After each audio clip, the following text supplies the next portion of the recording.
அனைவருக்கும் அன்பார்ந்த வணக்கம். மிதுன ராசியில் சூரிய பகவான் சஞ்சரிக்கக்கூடிய காலம்தான் ஆனி மாதம் ஆகும்.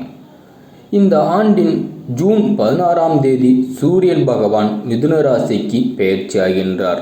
மேலும் மிதுனத்தில் புதன் சுக்கிரன் சேர்க்கையும் நடைபெற உள்ளது. இதனால் 3 கிரகங்களின் சேர்க்கையும் உங்களுக்கு யோகம்தான். புதாதித்ய யோகம், சுக்கிராதித்ய யோகம் உருவாக உள்ளது. இதனால் உருவாகும் சுப பலன்கள் உங்களுக்கு தொழில், வேலை, வியாபாரத்தில் நல்ல பலன்கள் உங்களுக்கு கிடைக்கும். மிதுன ராசியில் இருக்கும் செவ்வாய் 12ஆம் தேதி மேஷ ராசிக்கு இடம்பெயர்ச்சியாகின்றார். கும்பராசியில் இருக்கும் சனி வக்கரமடைந்து 28ஆம் தேதி மகர ராசிக்கு வருகின்றார். நவகிரகங்களின் சஞ்சாரத்தினால் உங்களுக்கு நல்ல அதிர்ஷ்டமும் கிடைக்கப் போகின்றது.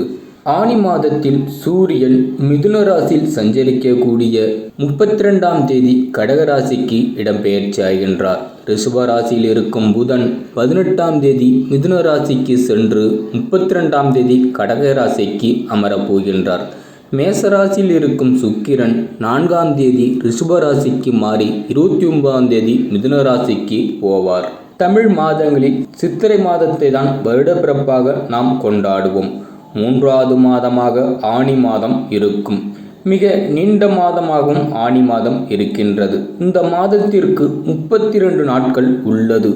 சூரியனின் வடதிசையில் பயணமாக உள்ளார். உத்தராயணத்தின் கடைசி மாதமாகவும் வருவது ஆனி மாதம். மிதுன ராசியில் சூரியன் சஞ்சரிப்பதால் இது மிதுன மாதம் என்றுதான் அழைக்கலாம். கிரகங்களின் கூட்டணி சஞ்சாரத்தினால் ஆனி மாதத்தில் பல நன்மைகள் உங்களுக்கு கிடைக்கப் போகின்றது. இப்படிப்பட்ட சூழ்நிலையில் உங்களுக்கு எப்படிப்பட்ட பலன் இந்த ஆனி மாதத்தில் கிடைக்கும் என்று பார்த்திடலாம். நினைத்ததை சாதிக்க வேண்டும் என்று குணம் கொண்டவர்தான் இந்த சிம்மராசி அன்பர்கள். இவர்களுக்கு இந்த ஆனி மாதம் எப்படிப்பட்ட பலன் வழங்கும் என்று பார்த்திடலாம். முதல்ல உங்களுடைய கிரக நிலையை ஆராய்ந்து பார்க்கும் பொழுது உங்களுடைய ராசிநாதன் சூரியனும் விரயஸ்தானத்தில் இருக்கார். தன லாபாதிபதியோடு புதனும் இணைந்து சஞ்சரிக்கின்றார். அவர்களோடு சுக்கிரன் இணைந்திருக்கின்றார். இதனால் புத சுக்கிர யோகமும் புத ஆதித்ய யோகமும் ஏற்பட போகின்றது. கண்டகச்சனின் ஆதிக்கம் ஒருபுறம் இருந்தாலும் கிரக நிலைகள் கொஞ்சம் சாதகமாக இருப்பதால் இந்த மாதம் தொழில் வளர்ச்சியும் எதிர்பார்த்த லாபமும் கிடைக்கும். பொருளாதாரத்தில் நிறைவும் ஏற்படும். ஆனி 5ஆம் தேதி கும்பராசியில் சனி வக்கரம் பெறுகின்றார். கண்டகச்சனி நடைபெற்று கொண்டிருப்பதால் சனி வக்கரம் பெறுவது நன்மைதான். உடல்நலத்தில் இருந்த பாதிப்புகள் மற்றும் மருத்துவத்தால் நீங்கள் குணமடைய போகின்றீர்கள். அதே நேரத்தில் உங்கள் ராசிக்கு 6, 7 ஆகிய இடங்களுக்கு அதிபதியானவர் சனி என்பதால் உத்தியோகத்தில் நீண்ட தூரத்திற்கான மாறுதல்களும் கிடைக்கலாம். சக பணியாளர்களால் உங்களுக்கு ஏற்பட்ட தொல்லைகளும் அகலும். அரசு வேலைக்கு முயற்சி செய்தவர்களுக்கு அது கைகூடும். பொது வாழ்வில் ஈடுபட்டுள்ளவர்களுக்கு புதிய பொறுப்புகள் கிடைப்பதோடு ஆதாயம் தரும் தகவல்களும் கிடைக்கும்.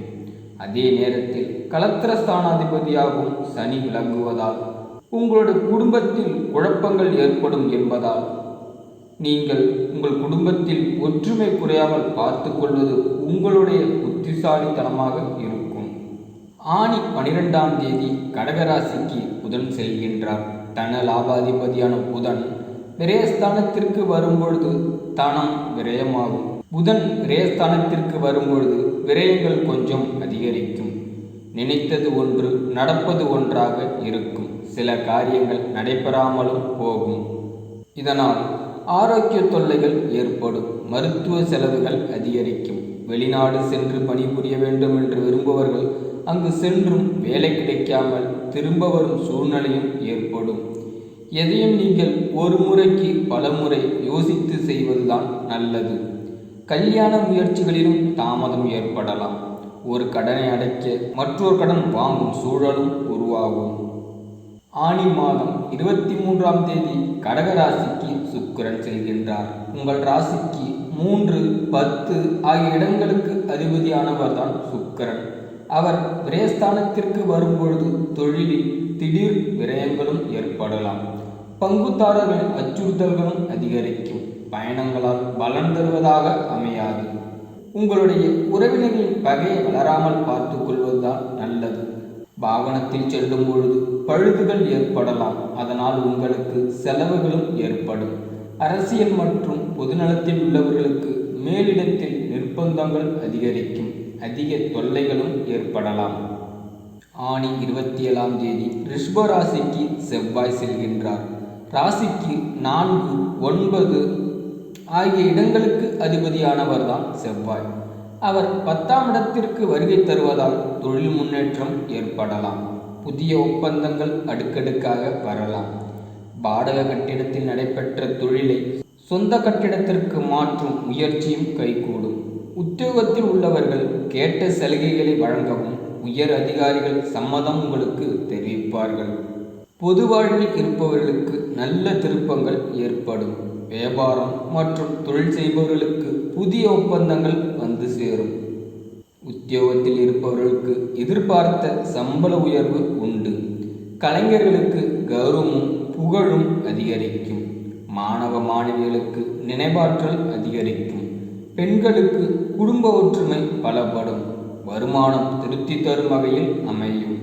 இந்த மாதத்தில் உங்களுக்கு பண தேவையை பூர்த்தி செய்யும் நாட்கள் என்று பார்த்தால் ஜூன் 15, 16, 19, 20, 21, ஜூலை 1, 2, 5, 6, 12, 13. உங்களுக்கு மகிழ்ச்சி தரும் வண்ணம் என்று பார்த்தால் வயலட் நிறம். இந்த ஆனி மாதத்தில் சுபமூர்த்த நாட்கள் என்று பார்த்தால் ஆனி மாதம் 2ஆம் தேதியும் ஞாயிற்றுக்கிழமை தசமி அஸ்தம் வருகின்றது. நேரம் சரியாக 7:30 to 8:30. ஆனி மாதம் 3ஆம் தேதி திங்கட்கிழமை ஏகாதசி சித்திரை வருகின்றது. காலை 6:30 மணியிலிருந்து 7:30 மணி வரைக்கும். ஆனி மாதம் 19ஆம் தேதி புதன்கிழமை திரியோதசி ரோகிணி வருகின்றது. காலை 9:15 முதல் 10:15 வரை இருக்கும். ஆனி மாதம் 23ஆம் தேதி ஞாயிற்றுக்கிழமை திவ்ய திதி பூசம் வருகின்றது. 7:45 முதல் 8:45 வரை இருக்கும். ஆனி மாதம் 26ஆம் தேதி புதன்கிழமை பஞ்சமி மகம் வருகின்றது.